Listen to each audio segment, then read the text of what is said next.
We're not that couple who just agrees on everything and, you know, has all the same interests and hobbies. She likes some TV shows. I just don't even understand why they're on TV. But somehow, even though we were different, there was just this extreme comfort. The triathlete. I met Stephanie August 20th, 2005. Here we go, what's this one? The night I met Mark, I was hoping to hear from a guy that I'd been seeing casually. Oh, that's me? That's you, I think.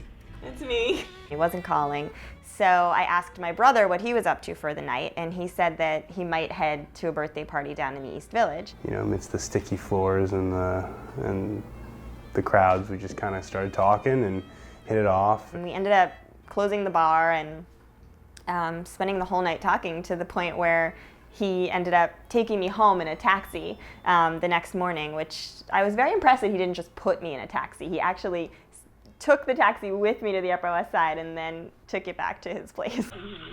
That was her first day skiing. No helmet.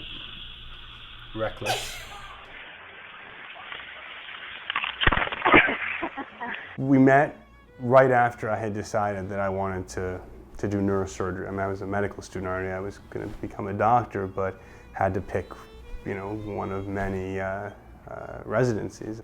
Thank goodness, and you know, he's crazy smart and talented, and he got his first choice of residency, which was Columbia, and he stayed here at this point, and we can just, you know, be together and try to figure out how to get through residency.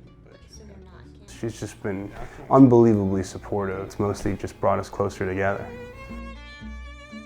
It was pretty clear by, I mean, the 1.5-year mark, probably even before, to be honest with you, probably by the year mark, that that we were going to end up together. You know, the ring for anyone is a symbol, but for me it was this remnant of my grandmother. She died when he was 6, and his parents gave him this little ring box with a note inside that said, "For Mark and his love."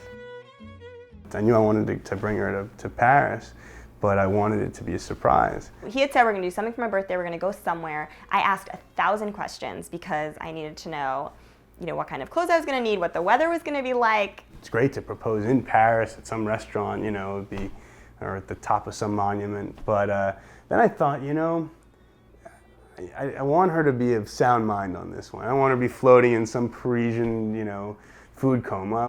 And he said, you know, go ahead, finish packing, get ready, and so I did. I finished getting my stuff together and then joined him on the couch. And I asked her on her couch, you know, which has since been discarded. Who knows where that couch is. I was like, yeah. I mean, I was like still getting over that I was asked to do this presentation at work. Like it was, you know, it was crazy. She doesn't remember me asking or saying yes, so I had to do that again.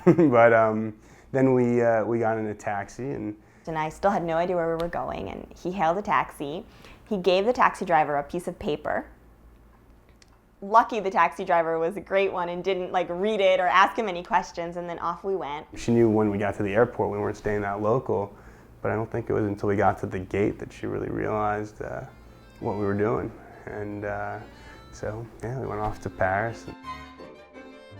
I can't believe the lengths that he went to. I can't believe he was planning this for like 3 months and I had no idea. He just, I mean, it just made me feel so special. It was an awesome, awesome long weekend.